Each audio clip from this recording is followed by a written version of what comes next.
Halo semuanya, selamat datang di segmen analisa. Ini kasus dari Agus ini malah merembet kemana-mana ya. Hari ini aku lihat ada Farhad Abbas beserta kuasa hukumnya ini melaporkan Denny Sumargo ke Polres Metro Jakarta Selatan. Pasal yang dilaporkan adalah ini pasal 16 Undang-Undang Nomor 40 Tahun 2008 atau pasal 156 KUHP.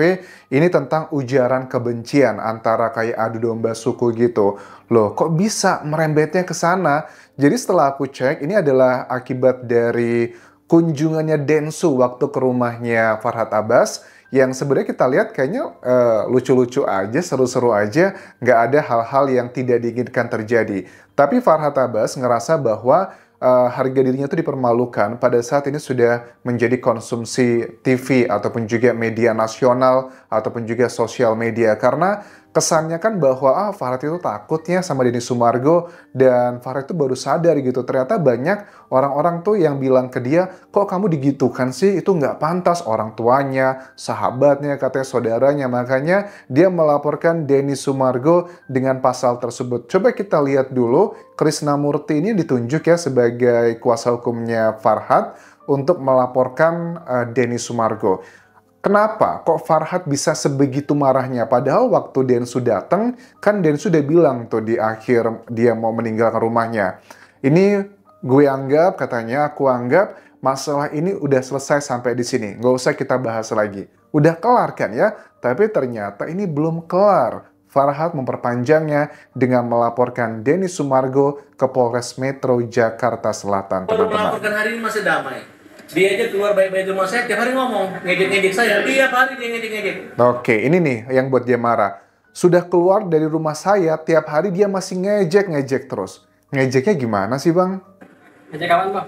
Dia pertama dia bilang saya tukang perusuh. Oke. Saya tidak peduli mau ditayang-layang-layangkan. Pokoknya betul-betul sangat mengecilkan. Sangat mengecilkan. Sebenarnya kan perusuh itu adalah konteksnya dengan kasus hukumnya Novi dan juga Agus kan ya. Kenapa kok dilaporkan? Konteksnya, kenapa Densu mengatakan seperti itu, bahkan juga mengatakan dengan keras, kasus Novi dan Agus itu bakal beres kalau Farhad mundur. Dan itu juga ngebuat dia sakit hati katanya. Masa nyuruh Agus mencabut kuasa ke kita dengan statement tersebut?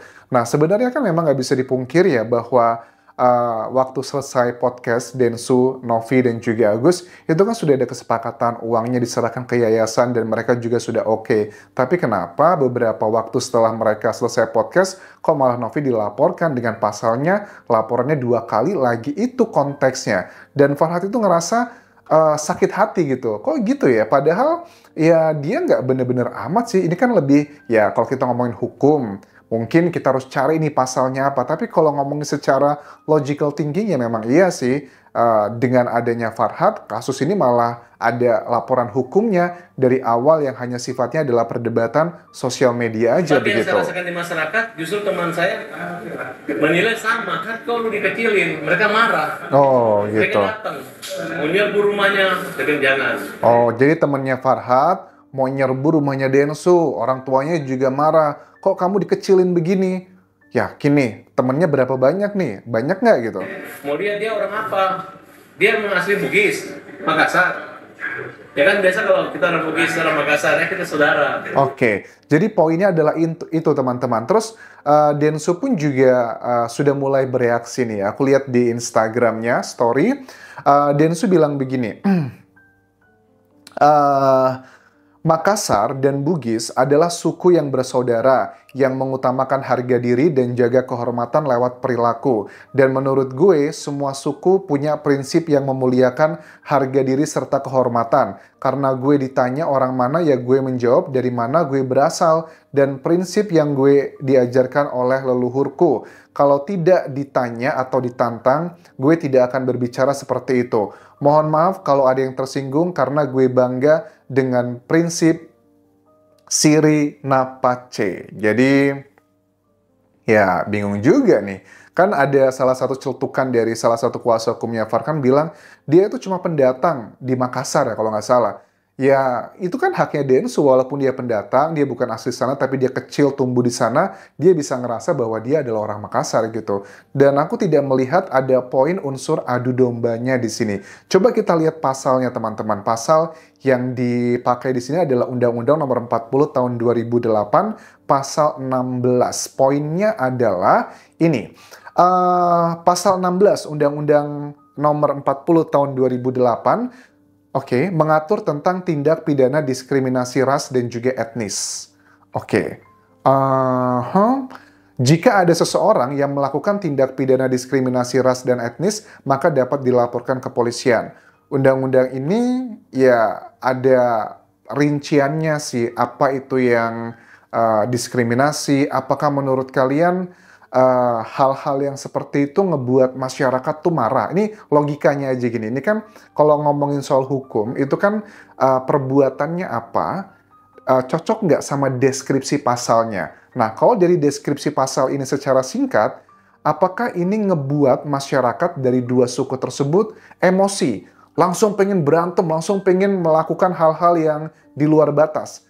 Kok aku ngerasa tidak seperti itu ya? Coba yang kalian berasal dari dua suku tersebut ya, yang dari Bugis dan juga Makassar. Pada saat kalian melihat kunjungannya Densu ke rumahnya Farhad Abbas, dengan kata-kata yang kalian sudah lihat semuanya seperti apa, apakah itu salah satu bentuk yang ngebuat provokasi gitu? Ngebuat perpecahan antara suku, antara ras? Aku rasa tidak ada poin seperti itu. Kemudian juga, Densu juga sudah mulai menotis ada kasus lain yang dihadapi oleh Farhad Abbas. Ini kan dia juga ngasih kayak komen ya di salah satu video yang re-upload di TikTok, dia komennya gitu. Di komen itu di salah satu isu tentang UMKM. Ini kenapa nih nggak Farhad Abbas memberikan klarifikasi kepada sejumlah orang yang mendatangi rumahnya dan juga terjadi kayak keributan yang menuduh dia telah mengambil atau dugaannya kayak mengamankan uang sekian miliar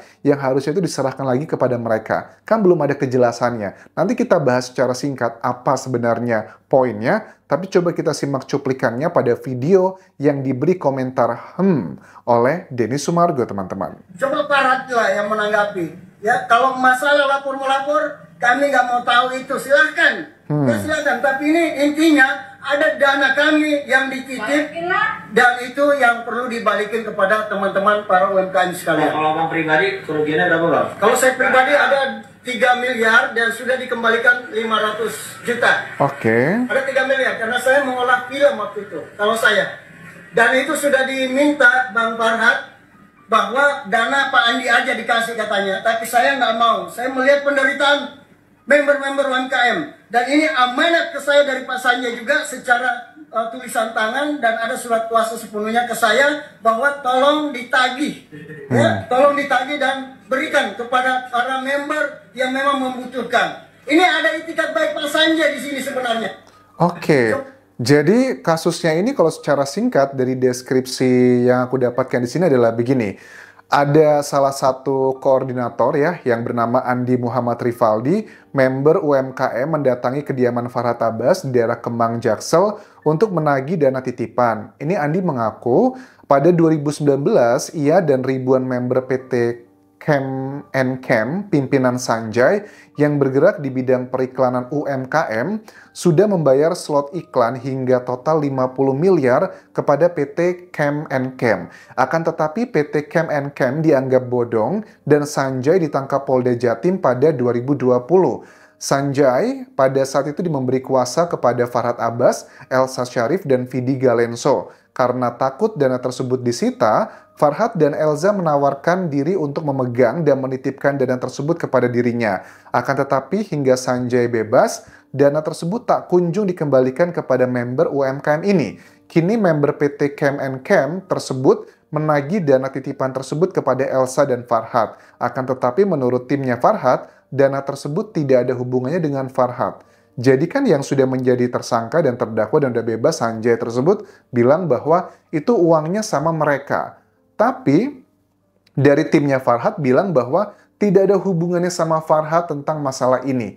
Jadi itu kayak ibarat kata adalah uang titipan gitu loh. Nah ini adalah satu hal yang proses perdata ya, karena ngomongin soal uang nih. Kita lihat nanti nih, kita pengen tahu respon dari Farhad terkait dengan hal ini. Karena ya memang dia kan selalu mengatakan saya adalah pembela kaum lemah, terus juga hukum itu yang apa, HJR singkatannya apa, hukum jaminan rakyat. Ya aku rasa harus dibuktikan dengan ucapannya tersebut karena banyak UMKM nih, orang-orang kecil yang teriak-teriak yang kehilangan uangnya dari tahun sekian, teman-teman.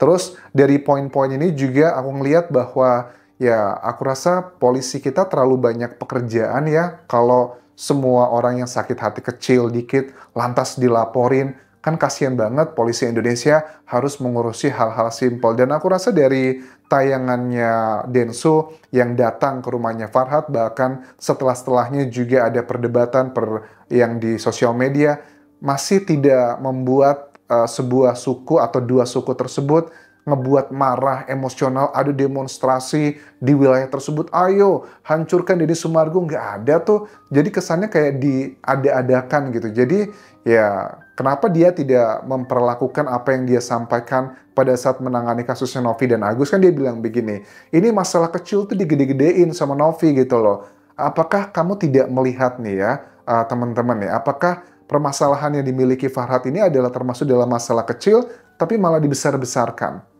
Jadi kan ngerasa bahwa ya kita harus melakukan apa yang kita ajarkan ya.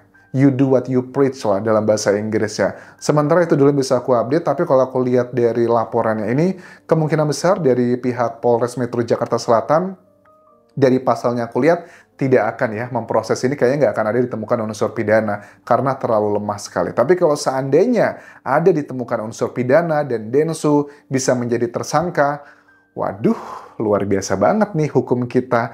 Tapi anyway, thank you very much for watching. Kita update nanti seperti apa kelanjutannya. Sampai ketemu lagi di video berikutnya. Tinggalkan like dan juga komen, subscribe channel YouTube ini, follow Instagram, Facebook pageku, dan juga akun TikTok di Anjasa Sumara. Sampai jumpa.